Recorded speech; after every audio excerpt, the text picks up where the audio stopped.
नमस्कार दोस्तों। ईरान पर अमेरिकी इजरायली हमले का आज 15वां दिन है और आज कई बड़ी खबरें हैं। तो मैंने सोचा एक वीडियो के जरिए आपको 10-12 बड़ी खबरें भी बताऊं और उन खबरों के मायने भी समझाऊं और साथ में ये कि जंग के 15वें दिन अमेरिका कितना बेचैन है, बड़े हमले की कैसी धमकी दे रहा है और ईरान उसके बाद भी लगातार जवाबी कार्रवाई कर रहा है और जंग के मैदान में अब क्या हो रहा है और क्या हो सकता है। तो स्क्रीन पर एक बड़ी खबर, ईरान के नए सुप्रीम लीडर मुस्तफा खामनेई समेत 10 ईरानी लीडर्स और कमांडर्स पर अमेरिका ने $10 मिलियन तक के इनाम की घोषणा की है। क्या है इसका मतलब, आगे बताएंगे। और वो लीडर्स और कमांडर्स कौन है। दूसरी खबर है, ईरान के आइलैंड पर हमला। ट्रंप ने ईरान के सबसे बड़े तेल भंडार वाले खार्ग आइलैंड पर जबरदस्त हमले का दावा किया। ट्रंप ने ट्वीट किया, क्या है यह आइलैंड और इस हमले के जवाब में ईरान क्या कह रहा है। ईरान ने जवाब दिया है, तेल ऊर्जा ठिकानों पर हमला हुआ तो पूरा खाड़ी क्षेत्र जहां अमेरिका के कई ऊर्जा भंडार हैं उनको हम तबाह कर देंगे, उन पर हमले करेंगे, ईरान का जवाब आया है। 5 अमेरिकी जहाज तबाह, बहुत बड़ी खबर है। कल भी खबर आई थी कि 2 अमेरिकी जहाजों को नुकसान हुआ। हालांकि अमेरिका ने कहा कि वो हमले में नहीं हुआ, जो रिफिलिंग के दौरान क्रैश हुआ, यह अमेरिका का कहना था। लेकिन 5 और जहाजों पर हमले किए गए ईरान की तरफ से। एक खबर है जो अमेरिकी अखबारों के हवाले से, इसके बारे में आगे बताऊंगा। इस तरह से 7 जहाजों का नुकसान हो रहा है। 2500 मरीन की तैनाती अमेरिका ने की है। कहा जा रहा है अमेरिका ने हजारों मरीन कमांडो के साथ जंगी बेड़े मिडिल ईस्ट, वेस्ट एशिया की तरफ रवाना कर दिए। इसका मतलब अमेरिका 15वें दिन बड़ी जंग की तैयारी कर रहा है। क्या ईरान अपने लिमिटेड हथियार से अमेरिका के मुकाबले लगातार अमेरिका को मजबूर कर रहा है क्या। ईरानी मिसाइलों की बौछार जारी। इस बीच यह भी है कि ट्रंप भले बार बार कह रहे हैं हम जीत गए, ईरान का सब कुछ तबाह हो गया, ईरान बर्बाद हो गया, नौसेना, वायुसेना, उनकी मिसाइल सेंटर्स, लॉन्चर सब बर्बाद हो गए। लेकिन ईरान की तरफ से इजराइल पर मिसाइलों की 41वीं खेप का एक वीडियो जारी किया गया, वीडियो आगे दिखाऊंगा। उसके बाद ईरानी हथियारों का भी एक वीडियो जारी किया गया है। IRGC ने टनल में जो उनके हथियारों के भंडार हैं उसका वीडियो जारी किया गया, क्योंकि वार के समय एक दूसरे पर अपनी सुप्रीमेसी दिखाने के लिए या यह दिखाने के लिए कि हमारे पास हथियारों की कमी नहीं है, ऐसे वीडियो जारी किए जाते हैं। ईरान लगातार कल रात हमले करता रहा। तब जब अमेरिका ईरान के तेल भंडार वाले खार्ग आइलैंड पर हमले कर रहा था, उस वक्त खबरें आ रही थी कि ईरान की तरफ से रात भर इजराइल और खाड़ी देशों में जो अमेरिकी ठिकाने हैं वहां भी हमले थे। इनके कई वीडियो हैं, वो वीडियो आगे दिखाऊंगा। ट्रंप ने फिर धमकी दी, धमकियों के शहंशाह हैं, रोज नई धमकी। 8 दिन से रोज कर रहे हैं, इस बार बड़ा हमला, इस बार उससे बड़ा हमला, इसके बाद उससे भी बड़ा हमला, भयानक हमला, अब आखिरी हमला और अब जंग खत्म होने वाली है क्योंकि हमने सारे टारगेट तबाह कर दिए। परसों भी ट्रंप ने कहा था हमने सारे टारगेट तबाह कर दिए, अब तो जंग खत्म होने वाली है। लेकिन फिर ट्रंप ने फॉक्स न्यूज से बातचीत करते हुए धमकी दी है कि अगले हफ्ते और बड़ा हमला होगा। ये ट्रंप की ताजा धमकी। अब एक एक खबर पर भी आएंगे, उससे पहले वेस्ट एशिया के ठिकानों पर लगातार, जैसा कि मैंने कहा, ईरान की तरफ से मिसाइल से, ड्रोन से हमले किए जा रहे हैं। बगदाद में यूएस दूतावास पर ईरानी हमला किया गया, रेडार को निशाना बनाया गया। आप जानते हैं कि वेस्ट एशिया के कई देशों में अमेरिकी मिलिट्री बेस पर जो उनके रेडार सिस्टम था, थार्ड से लेकर और तमाम अत्याधुनिक रेडार सिस्टम, उसको पहले 5 दिन में ही ईरान ने तबाह किया था। अब हमले दूतावास पर जारी है। अब आते हैं पहली खबर पर। इसके अलावा भी कुछ खबर है, बताऊंगा। ईरानी लीडर्स पर $1 करोड़ का इनाम। यह अमेरिका की तरफ से अमेरिकी state, US department of state diplomatic security service rewards for justice, 10 leaders का नाम है, जिसमें कुछ का चेहरा है, कुछ का नहीं है। और यह कहा गया है कि इन पर, यह देखिए, इन पर $1 करोड़ मतलब $10 मिलियन का, मेरे ख्याल से हर नेता पर यह इनाम ऐलान किया गया। अब कौन कौन लोग हैं इसमें? उनके जो सुप्रीम लीडर हैं, माफ करिए, सुप्रीम लीडर हैं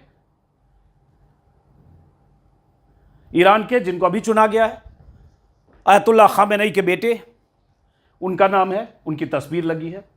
ईरान के मुताबिक इनकी सूचना देने वाले को $10 मिलियन इनाम मिलेगा, अमेरिका के मुताबिक। इसके बाद हैं Ali Asghar Hejazi, deputy chief of state, supreme leader office से जुड़े हैं। Secretary of defence council, adviser to the supreme leader. हालांकि मैंने नाम पता किया कि क्या क्या है, कुछ जगह जो मिले ये नाम अब नीचे यहां देख रहे हैं, अली लारिजानी एडवाइजर हैं ये सिक्योरिटी सुप्रीम नेशनल काउंसिल के। उसके बाद ये एक है मिनिस्टर ऑफ इंटीरियर, उसके बाद एक ये है minister of intelligence major general Yahya Rahim Safavi.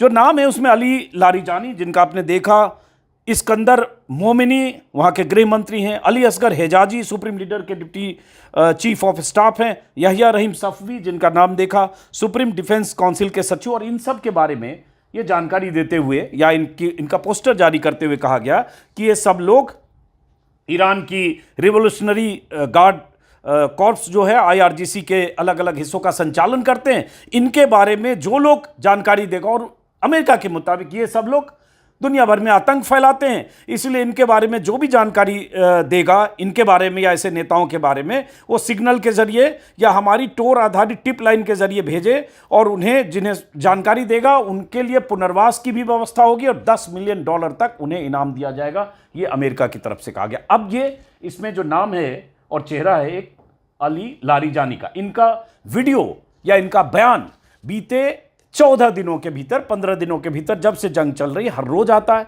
हर रोज बयान आता है, हर रोज अमेरिका को धमकी और चुनौती आता है। जब यह पोस्टर जारी किया गया उसी समय आगे पीछे जो अमेरिकी मिनिस्टर हैं, डिफेंस मिनिस्टर पीट हेग्सेथ, उनकी तरफ से एक बयान दिया गया। उस बयान में कहा गया कि ईरान की जो लीडरशिप है ये अब बेटर शेप में नहीं है। Iran leadership is in no better shape, desperate and hiding. Iran की जो लीडरशिप है वो अच्छी हालत में नहीं है, डेस्परेट है और हाइडिंग मतलब छिप रही है। और उसी में है कि ये लोग दे हैव गोन अंडरग्राउंड, वो अंडरग्राउंड हो गए। दैट्स व्हाट रैट्स डू, जो चूहे करते हैं, ये पीट हेग्सेथ ने कहा। और उसके बाद इन्होंने ये भी कहा कि जो उनके सुप्रीम लीडर हैं उनके बारे में, we know the new so called not so supreme leader is wounded and likely disfigured.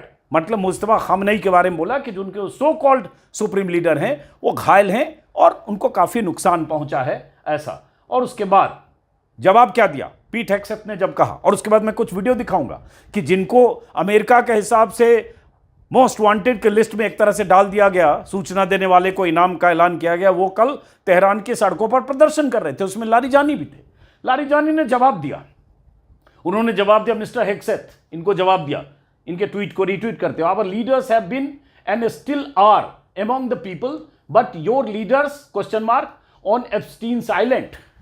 Larijani ने लिखा कि हमारे लीडर्स हैं और अभी भी हैं, लोगों के बीच हैं, लेकिन आपके लीडर्स कहां हैं क्वेश्चन मार्क, और साथ में क्या एप्स्टीन आइलैंड में है। ये लारिजानी ने लिखा सीधे, ये जताते हुए, और तस्वीरें डाली ये जताते हुए कि आपके हिसाब से हमें आपने अंडरग्राउंड गोपनीय छिपा हुआ बता दिया, लेकिन हम तो सड़कों पर हैं। और उस पर 2 तस्वीरें उन्होंने शेयर की लारिजानी ने। और कल हुआ क्या था ईरान में, मैंने भी तस्वीरों में बताया था।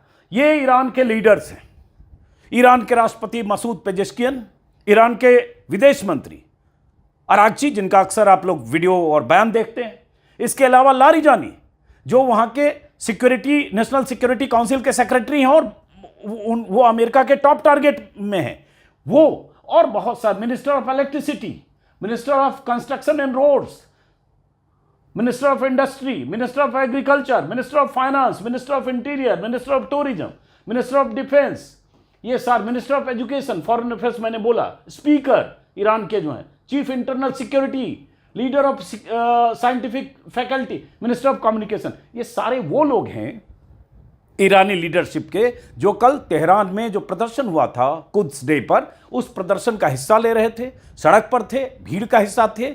और उसी बीच कुछ दूर वहां एक मिसाइल या बम भी गिरा था इजराइल की तरफ से, और तब भी भीड़ उस जहां बम गिरा, जहां तबाही हुई, उस तरफ भीड़ जाने लगी थी। मतलब ये सब लोग सड़कों पर थे। कल एक मैंने वीडियो के जरिए ये दिखाया था कि मेरे वीडियो में आप देख सकते हैं कि किस तरह से जब वहां हमले हुए, ये देखिए इजरायली बम या मिसाइल जब वहां गिरी तो किस तरह से वहां लोग प्रदर्शन कर रहे थे, जिसमें वो सारी लीडरशिप थी जिनका अभी जिक्र किया, जिसमें 2-3 वो लोग भी हैं जो अमेरिका के हिसाब से अब उन पर इनाम घोषित कर दिया गया, सूचना देने वालों की। ये कल की तस्वीर है। अब आते हैं दूसरी खबर पे।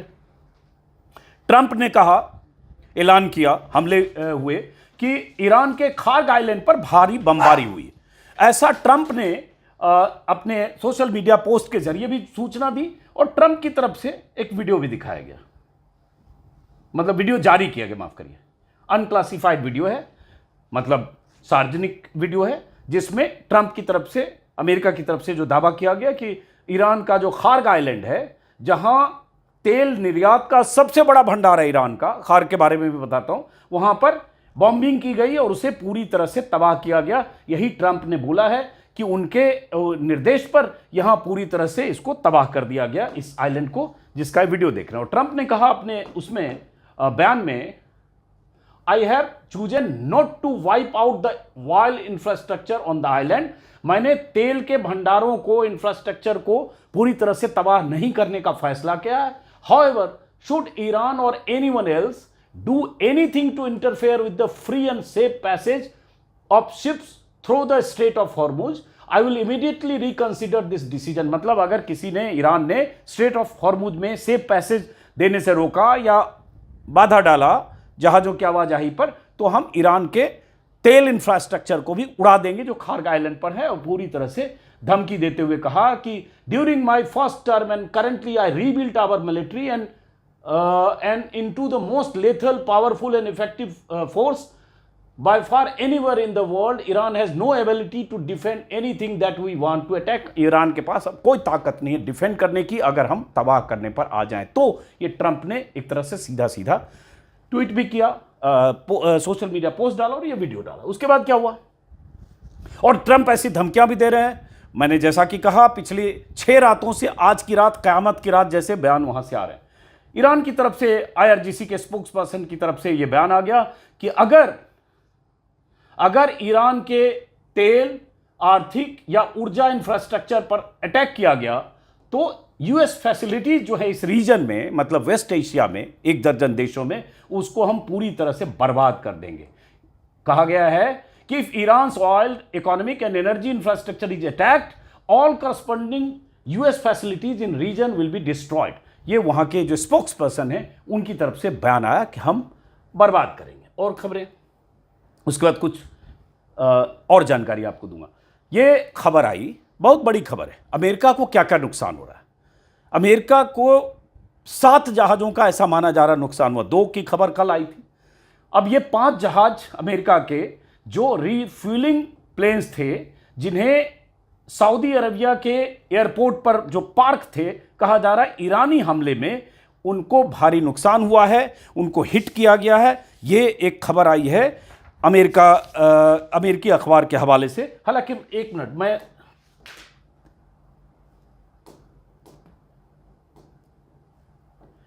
अमेरिकी उस विमान पर आने से पहले मैं जरा इसके बारे में बता दूं, ये खार्ग आइलैंड क्या है। ये खार्ग आइलैंड ईरान का वो आइलैंड है जहां तेल के निर्यात का मुख्य केंद्र है। 25 किलोमीटर दूर है ईरान के तट से। ईरान का लगभग 90% कच्चा तेल इसी द्वीप से, जो खार्ग आइलैंड है, इसको मैं थोड़ा सा छोटा करूं वीडियो तो शायद आपको पीछे दिखेगा। ये खार्ग आइलैंड है। 90% तेल इसी द्वीप से यहाँ से निर्यात होता है। पाइपलाइन, सुपर टैंकर और ये सब है। और तेल के लिए, इसीलिए इसको चूंकि तेल का निर्यात का सबसे बड़ा सेंटर है, इसलिए क्राउन ज्वेल कहा जाता है इसको। और उसके बाद यहाँ जानबूझकर ईरान के इस इलाके में दरअसल अमेरिका ने हमला किया। हमला करके उसको जताना और बताना था, ईरान को डराना था कि हमने अभी तुम्हारे IRGC के इंफ्रास्ट्रक्चर को तबाह किया है। अगर तुमने स्ट्रेट ऑफ हॉर्मुज में रोका तो हम तुम्हारे तेल के इंफ्रास्ट्रक्चर को या तेल के भंडार को तबाह करेंगे। ये उनका मकसद था। और उसके बाद कहा जा रहा है कि इस पर अगर हमला हुआ तो वाकई बहुत बड़ा नुकसान ईरान को हो सकता है। लेकिन उसी का जवाब ईरान ने दिया है, जो मैंने कहा। माफ करिएगा, वापस आया था। अब आते हैं इस खबर पर। अब इस खबर में WSJ की रिपोर्ट है, वॉल स्ट्रीट जर्नल की। इस रिपोर्ट में कहा गया है कि 5 जहाजों को नुकसान हुआ है। अब ये अमेरिका के 5 जहाज ये और कल वाले 2 मिला के 7 हुए। इसमें कहा गया है कि एयर टू एयर टैंकर जो होते हैं, जो जहाज, जब चूंकि लंबी दूरी के जहाज हैं, फाइटर अमेरिका से अलग अलग जगह से, बेस से, ब्रिटेन से, जहां से भी उड़कर आते हैं, उनको मिड एयर में ही रिफ्यूलिंग करनी पड़ती है। और इसका वीडियो अमेरिका ने दिखाया, जारी भी किया। तो उसी रिफ्यूलिंग के दौरान जो जहाज का इस्तेमाल होता है उनमें से 5 जहाज़ों को नुकसान पहुंचा है। WSJ की रिपोर्ट के मुताबिक विमान पूरी तरह से नष्ट नहीं हुए हैं, लेकिन उनमें काफ़ी रिपेयर करना पड़ेगा। कुछ विमान हो सकता है पूरी तरह से उड़ने लायक न भी हों। और उसके बाद WSJ के मुताबिक इस तरह से 7 अमेरिकी रिफ्यूलिंग विमान या तो नष्ट हुए या बहुत नुकसान जिन्हें हुआ। और उसके बाद 5 अमेरिकी विमान जो है प्रिंस सुल्तान एयरबेस पर क्षतिग्रस्त हुए, जहां ईरानी हमला, वो कहां से कहां ईरान हमला कर रहा है। 12 देशों में अमेरिकी मिलिट्री ठिकाने, एम्बेसीज और टारगेट ईरान चुन चुनकर टारगेट कर रहा है। तुम्हारा ये एक अमेरिका के लिए बहुत बड़े नुकसान की खबर है। इस जंग में 7 जहाज़ों का नुकसान इसी में है कि ये बड़ा नुकसान अमेरिका में भी माना जा रहा है। और इसकी बहुत चर्चा हो रही है कि कैसे अमेरिका ने 7 जहाज़ों को नुकसान उठाना पड़ा। उसके बाद ईरान ने इजराइल पर दागी मिसाइलों की 47वीं खेप। ये वीडियो जारी हुआ है। ऐसे वीडियो हर रोज ऐसे जारी होते हैं। इसको मेरे ख्याल से इसमें ऑडियो की दिक्कत है। बहरहाल ये प्रेस टीवी जो ईरानी मीडिया है उसके हवाले से ये खबर दी गई कि इतना कुछ अमेरिकी दावे के बाद कि ईरान का सब कुछ तबाह हो गया, उसके बाद भी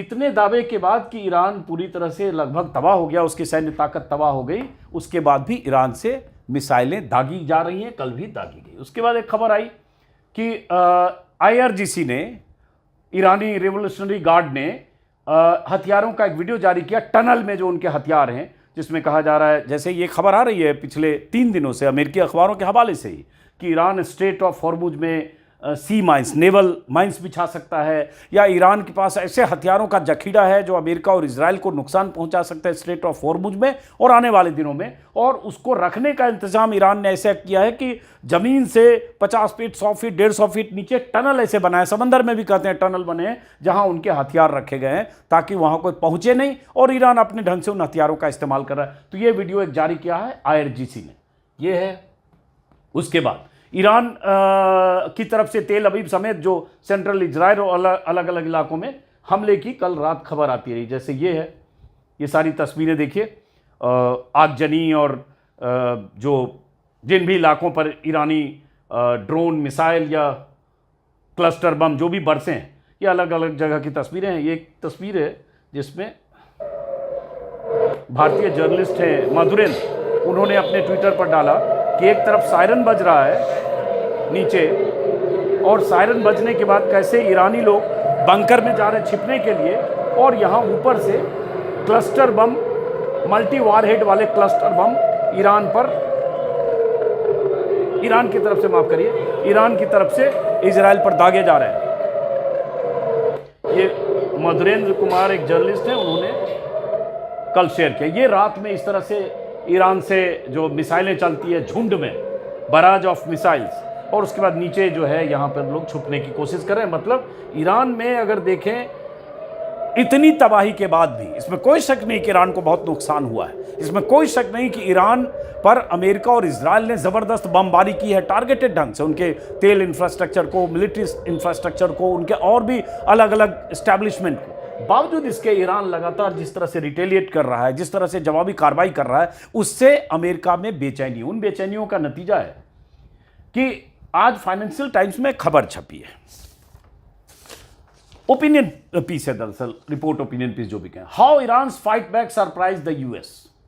और इसमें विस्तार से यह छपी, आज ही छपी है, जिसमें बताया गया है कि कैसे ईरान की जवाबी कार्रवाई से अमेरिका सरप्राइज्ड है, भौचक है। उसे समझ में नहीं आ रहा कि यहां तक कैसे ये लड़ाई पहुंची, या ईरान इतना रिटेलिएट कैसे कर रहा है। इसकी उम्मीद ट्रंप को नहीं थी।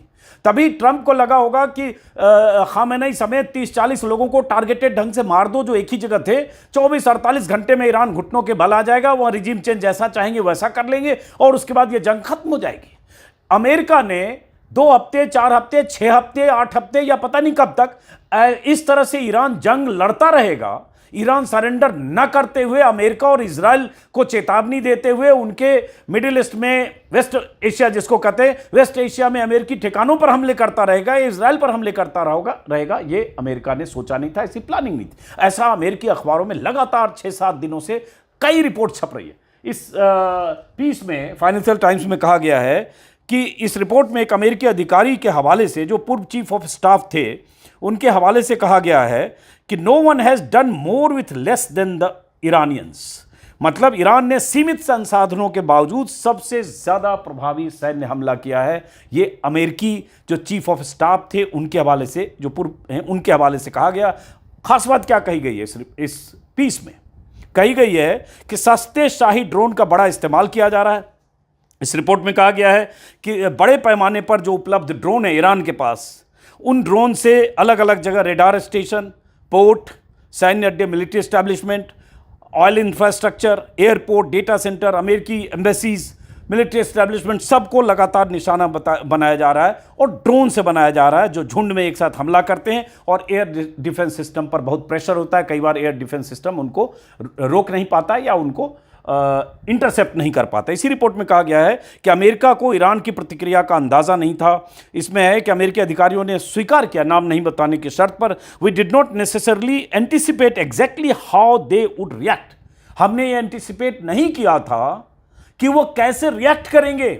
आपने हमला कर दिया, आपने सोच लिया वो घुटने टेक देंगे, लेकिन आपने ये नहीं सोचा, ये एंटिसिपेट नहीं किया कि वो रिएक्ट करेंगे और आपको यहां तक ले आएंगे कि आपको अब खबरें आ रही 7th फ्लीट वहां रवाना किया जा रहा है, मरीन कमांडो रवाना किए जा रहे हैं, जंगी बेड़े रवाना किए जा रहे हैं, ये खबरें आ रही है। इसी में है कि ईरान का जवाब अमेरिका के लिए बहुत बड़ी मुसीबत बन गया। उसके बाद जो पहले बताया, Pentagon is moving additional marines warships to Middle East. ये खबर आई है कि पेंटागन 2500 के आसपास मरीन और मरीन कमांडो कह सकते हैं और कुछ जंगी बेड़े को मिडिल ईस्ट, वेस्ट एशिया हम लोग बोलते हैं, वेस्ट एशिया की तरफ रवाना कर रहा है, जिसमें यूएसएस त्रिपोली नाम के बड़े असॉल्ट शिप को भी भेजा जा रहा है और इसके अलावा कई जहाज, कई हेलीकॉप्टर, कई ऐसे अत्याधुनिक हथियारों से लैस युद्धपोत की रवानगी की खबरें। खबर तो ये भी आ रही है कि 7th फ्लीट अमेरिका भेज सकता है, जो जापान के पास है। 7th फ्लीट दरअसल दर्जनों जहाज़ों,